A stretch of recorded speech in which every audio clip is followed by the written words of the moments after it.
sedang ramai sekarang ini FIFA membatalkan Indonesia sebagai tuan rumah Piala Dunia U20. Loh, kok kita malah jadi saling menyalahkan? Sudah lumrah Pak, ingin saya kasih tahu kalau kalian jenengan, kalau urusannya sudah sama Israel, pasti pro dan kontra, pasti. Dunia internasional pasti tahu. Kalau urusannya sudah ada Israel, pasti pro dan kontra. Karena mau tidak mau Israel ini adalah negara yang menjajah Palestina dan melakukan pendudukan terhadap Palestina. Dan 9 klub sepak bola di Israel yang tergabung di IFA, Israel Football Association, itu adalah klub yang berasal dari wilayah pendudukan Palestina. Klub ilegal, tapi diterima di IFA dan diterima di FIFA. Klub ilegal yang dibentuk dari wilayah kawasan penjajahan Palestina. Malahan masyarakat Palestina sendiri nggak bisa bikin klub di sana. Nonton bola aja nggak bisa. Di tanah mereka dewe, nonton bola aja nggak bisa. Datang ke stadion juga nggak bisa. Malah di wilayah ilegal itu Israel punya klub sepak bola. Lalu gabung ke IFA Israel, lalu diakui oleh FIFA. Ini tak tahu. Ketika terjadi kontroversi wajar dong, wajar. Tetapi kan pemerintah kita tidak menolak. Pemerintah kita tetap sedia menjadi tuan rumah U20. Ketika masyarakat kemudian beda pendapat, saya pikir wajar. Yang patut dipertanyakan, mengapa FIFA buru-buru membatalkan? Saya menilainya bukan salah pemerintah, bukan salah Pak Ganjar Pranowo juga, Pak. Bukan salah orang Islam yang nggak setuju timnas Israel datang, bukan. Kontroversi pasti ada wisket mbiyen kok. Sejak zaman Gus Dur kita ribut terus tentang Israel kan, wisket mbiyen. Tapi masalahnya ngapa dibatalkan? Dibatalkan ya bukan karena pro dan kontra itu. Ya kalau kata FIFA, gara-gara tragedi Kanjuruhan Malang kan, yang korbannya banyak. Masih ada dampak dari tragedi itu. Artinya begini, maksud FIFA, faktor keamanan lebih dikedepankan daripada main bola. Buat apa kita main bola kalau terjadi seperti Kanjuruhan kan? Mending gak usah ada bola daripada nyawa dikorbankan. Setuju gak kira-kira? Nah itu loh maksudnya Pak. Ya sudah, nggak usah ribut di media sosial, diadu lagi gara-gara bola kan begitu.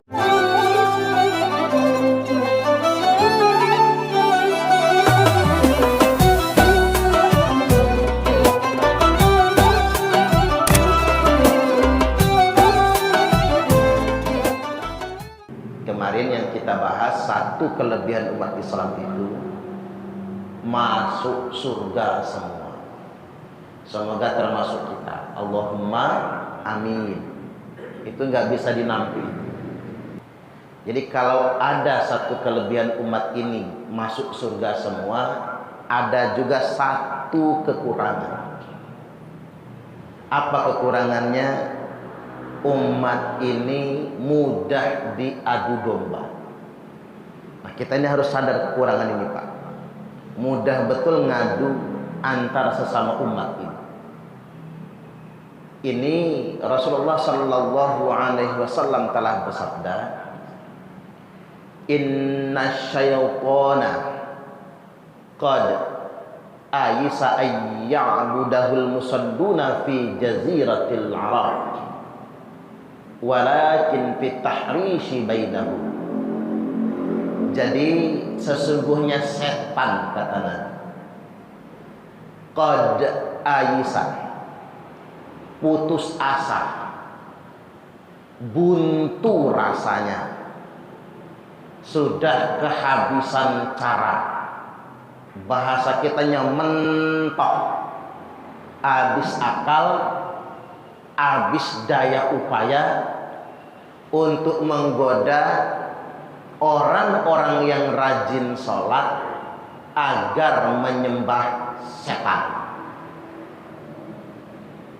Walakin fit tahrishi bainahum, tapi setan sukses fit tahrish, dalam tahrish. Tak ulangi, tetapi setan sukses fit tahrish, dalam tahrish. Apa itu tahrish? Memprovokasi, ngadu domba, ngantem-ngantemkan, gesek-gesekkan antar sesama mereka. Ini jelas banget ini. Makanya ada satu fenomena yang ditanyakan ke saya, Ustaz, organisasi yang paling banyak konfliknya di zaman sekarang adalah masjid. Iya enggak Pak?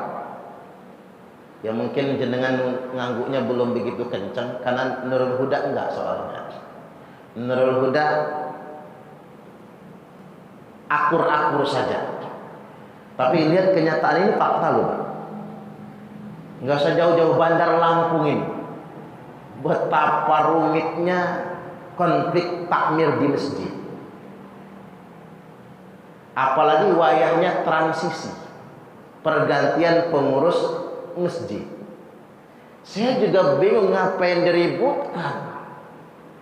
Uang jadi takmir juga nggak digaji, betul nggak kira-kira? Kalau digaji mah enak gitu kan, jelas gitu. Ini juga nggak digaji, ribut bergesekan. Mungkin kalau kita mau ambil komposisi itu 80% jamaah masjid bergesekan. Kadang-kadang masalah yang sepele, masalah sop lah, masalah ganti keramik lah, masalah cara sholat lah, belum lagi berbagai macam latar belakang pemahaman yang masuk ke masjid. Enak masjid yang pakemnya jelas kayak masjid kita ini, madzhab Syafi'i. Kalau nggak Syafi'iyah nggak bisa, enak. Ada masjid itu yang nggak jelas. Semua orang mimpin Pak dengan caranya masing-masing, makmum bingung. Nah mengapa kemudian orang yang sudah rajin ke masjid, orang yang sudah rajin sholat, tapi justru malah bergesekan, berbenturan di dalam masjid. Padahal ibarat kata rebutan surga juga enggak kan begitu.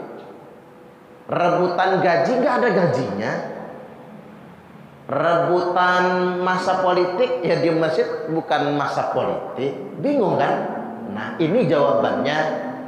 Sesungguhnya setan kata Nabi nggak bisa lagi menggoda orang-orang yang rajin sholat agar nyembah setan. Setan tidak bisa lagi menggoda orang-orang yang rajin ke masjid agar nyembah setan. Kayak kita ini mudah-mudahan ya mau diputar balik sama belis dan setan agar kita nyembah belis nyembah setan sulit kayaknya. Tapi kata Nabi setan sukses kalau tahrish antar sesama jamaah masjid antemin, antar sesama pengurus masjid bikin bergesekan, setan selalu berhasil. Nah inilah yang kita identifikasikan sebagai kelemahan. Mengapa harus kita identifikasikan? Agar kita sadari. Mengapa kita harus sadar? Kita mawas diri. Dengan begitu kita bisa mengantisipasi. Kalau kita ingin menjaga persaudaraan, minimal kita mulai dari masjid. Dan syukurnya hadis tadi Pak, itu menekankan fi jaziratil Arab, di jazirah Arab. Artinya kita agak mending nih, sedang dikecualikan untuk Indonesia. Nabi enggak mengatakan umatnya di seluruh dunia, enggak. Nabi mengatakan umatnya yang di jazirah Arab. Mengapa demikian? Kan hadisnya berbunyi begitu Pak. Inna syaitana qad ayisa ayya'budahul musalluna fi jaziratil Arab. Jazirah Arab. Makanya orang Arab itu kelemahannya itu. Nah, saya lebih spesifik ya. Orang Arab itu kelemahannya itu. Mereka satu suku, satu bahasa, satu kebudayaan, penampilan wajahnya sama, gagah-gagah, mancung-mancung, manis-manis, kan begitu. Budayanya sama, bahkan boleh jadi mazhabnya sama, tapi mereka mudah diadu domba. Coba jenengan lihat Afghanistan. Afghanistan itu kan walaupun bekas jajahan Rusia, tapi mereka itu suku nggak banyak. Agamanya Islam 100%. 100% itu Pak. Madhabnya madhab Hanafi, satu madhab. Agamanya Islam 100%. Tapi sampai detik ini nggak berhenti perang saudara. Saling menghalalkan darah antar sesama mereka. Jadi kalau jenengan dengar ada bom di Afghanistan, itu bukan gereja yang dibom, bukan diskotik yang dibom, masjid yang dibom. Orang lagi Jumatan dibom. Mereka satu suku atau tidak terlalu banyak suku, mereka satu bahasa, mereka satu agama Islam semua, mereka satu madhab, tapi mereka saling menghalalkan darah. Makanya saya juga bingung kan. Bahkan Arab itu Pak, walaupun mereka satu suku dan satu kebudayaan, pecah menjadi 21 negara, mereteli negara masing-masing.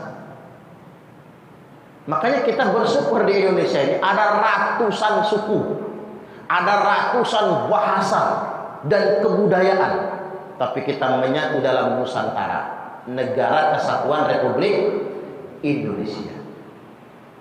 21 negara Arab, dan mereka gampang betul diprovokasi. Contoh misalnya provokasi yang terbaru ya, Al-Tauratul Arabiyyah, kebangkitan Arab atau kebangkitan Islam di tanah Arab. Ternyata negara barat menjanjikan kebangkitan. Masyarakat sipil melawan pemerintah demi apa? Demi sebuah kebangkitan, revolusi dan kejayaan. Ternyata kebangkitan Arab bukan kejayaan, tapi adu domba. Tunisia, Presiden Ben Ali jatuh.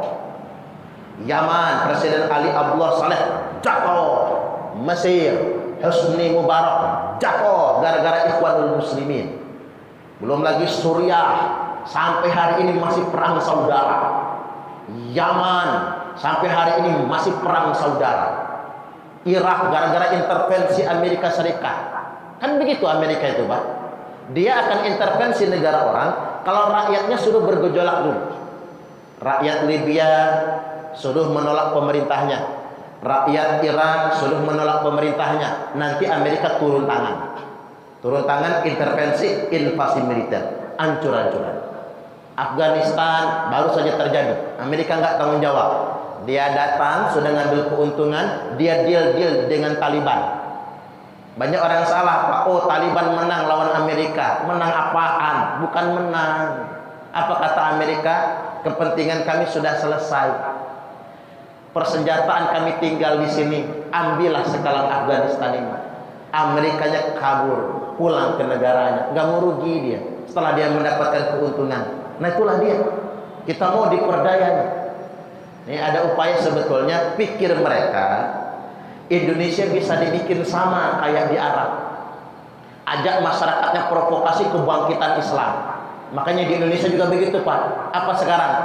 Tahun 2024 adalah satu abad dari keruntuhan Turki Utsmani 1024. Maka kata mereka ini tanda kebangkitan Islam. Ini hati-hati Pak, yang ngomong-ngomong kebangkitan Islam, tapi lihat kerjaannya apa? Demo kan? Demo, ngadu domba, ngajak kita melawan pemerintah. Hati-hati, mereka bagian dari skenario untuk mengadu domba, melemahkan negara kita. Karena begini, Indonesia ini diproyeksikan tahun 2024 dan 2045 nanti, tak ulangi, Indonesia ini diproyeksikan tahun 2045 nanti sejajar dengan semua negara maju. Indonesia nanti sejajar dengan Rusia dan Amerika tahun 2045. Nah orang takut, kok bisa orang-orang Indonesia yang badannya kecil-kecil kan gitu ya, kok bisa gitu sejajar nanti dengan negara-negara besar di dunia ini. Orang menjadi panik, makanya dilakukan segala upaya adu domba di dalam negeri antar sesama anak bangsa dibenturkan dan selalu berselimut di topeng agama. Karena agama adalah alat yang paling efektif untuk menggerakkan massa atas nama bela Islam, bela ini, bela itu dan lain sebagainya. Ini yang sudah disampaikan oleh Nabi. Makanya kita mesti waspada dengan ini semua. Karena begini Pak, kita punya pengalaman sejarah pahit tentang adu domba itu. Khalifah Utsman bin Affan umurnya sudah 79 tahun kalau tidak salah. 79 tahun itu berarti hampir 80 tahun Pak. Sudah tua renta. Bayi sujud aja belum nyampe ya. 70 belum ya. Biasanya kalau badannya enggak gemuk Pak Yai panjang umur biasanya. Maaf yang gemuk-gemuk ya Pak ya. Jadi begini, Khalifah Utsman itu apa? Di usianya sudah renta 79 tahun, dituduh korupsi, dituduh zalim Pak. Padahal beliau itu sahabat Nabi, dijamin masuk surga. Dan beliau ini kan menantu Nabi dari dua putri Nabi. Tega nian yang nuduh itu Pak. Tapi orang percaya kan? Maka demo besar-besaran di Madinah. Kata Khalifah Utsman, dah pulang saja. Apa tuntutan kalian? Suruh mecatin gubernur-gubernur yang masih ada hubungan saudara dengan Utsman. Oke, saya lakukan. Tapi pulang dulu, jangan demo terus. Pulang, Pak. Nah, inilah tukang fitnah. Begitu mereka dalam perjalanan pulang, ada seorang pengantar surat. Dengan kecepatan tinggi terburu-buru. Oleh masa dihentikan. Kamu bawa surat apa? Begitu dipaksa dibuka, ada perintah kepada gubernur Mesir. Nanti kalau masa demonstrasi pulang ke Mesir, hukum mereka semua, ditakdir. Di bawahnya ada cap Khalifah Utsman. Padahal Khalifah Utsman tidak pernah bikin surat itu. Tidak pernah ngecap. Tapi siapa pelakunya? Katib. Sekretaris. Penyepaya kalau jadi rois hati-hati sama katib. Kalau enggak sejalan, nanti katibnya yang jadi masalah. Sekretaris. Jadi Marwan bin Al-Hakam memalsukan stempel khalifah.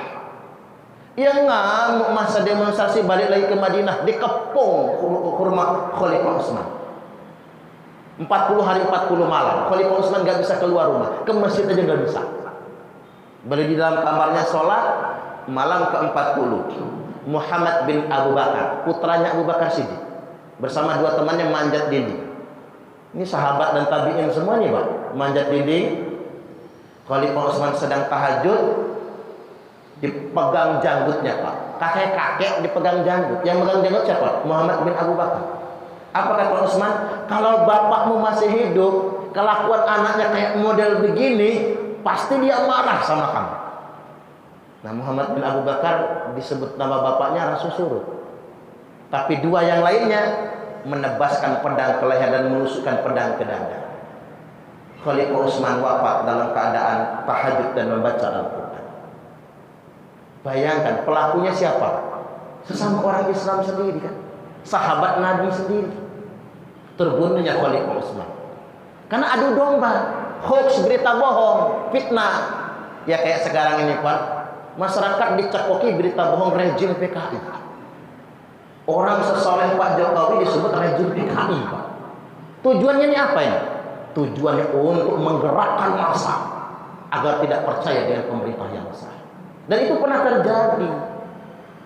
Setelah Khalifah Utsman terbunuh, Imam Ali dilema Pak. Karena yang bunuh Khalifah Utsman ini sahabat Nabi sendiri. Imam Ali butuh waktu untuk menghukum, menegakkan hukum terhadap pelaku pembunuh Utsman. Muncul provokasi di mana-mana. Ali dalang pembunuh Utsman. Ini fitnahnya lebih besar lagi ya. Ali lah dalangnya. Maka kemudian kata Ali, kalau kata kita ya Pak, nggak mungkin karena Ali sejahat itu. Beliau itu sahabatnya Utsman dan ipar-iparan kan, ipar-iparan. Dan beliau ini adalah adik sepupu Nabi, masuk dalam kategori ahlul bait Nabi. Imam Ali ini dijamin masuk surga dan menantu Nabi dari putri kesayangan Nabi. Ali itu orang yang bertakwa, tapi fitnah terlanjur menyebar. Nah, gara-gara fitnah itu apa yang terjadi? Perang Jamal. Perang Jamal adalah perang saudara pertama dalam sejarah Islam. 18.000 sahabat Nabi wafat meninggal dunia. Tuh Pak, adu domba politik. Jadi saya cuma ingin menyampaikan kepada jenengan sekarang ini, kalau di luar-luar sana termasuk di grup WhatsApp, berbagai macam isu politik berseliweran, mengajak kita berbenturan satu sama lainnya, mengajak kita nggak percaya dengan pemerintah yang sah, jangan heran. Wis ket mbiyen sudah ada terjadi sedemikian rupa. Wis ket mbiyen. Perang Jamal. Saya nggak mau nguraiin terlalu panjang, gak enak soalnya Pak. Perang Jamal itu sahabat semua yang berbenturan. Dari kubu lawan itu yang meninggal panglima perangnya siapa? Zubair bin Awam dan Talhah bin Ubaidillah. Itu sahabat Nabi. Dari kubu pemerintah, kubu yang benar menurut saya adalah Ali bin Abi Thalib. Beliau menang dalam pertempuran tersebut.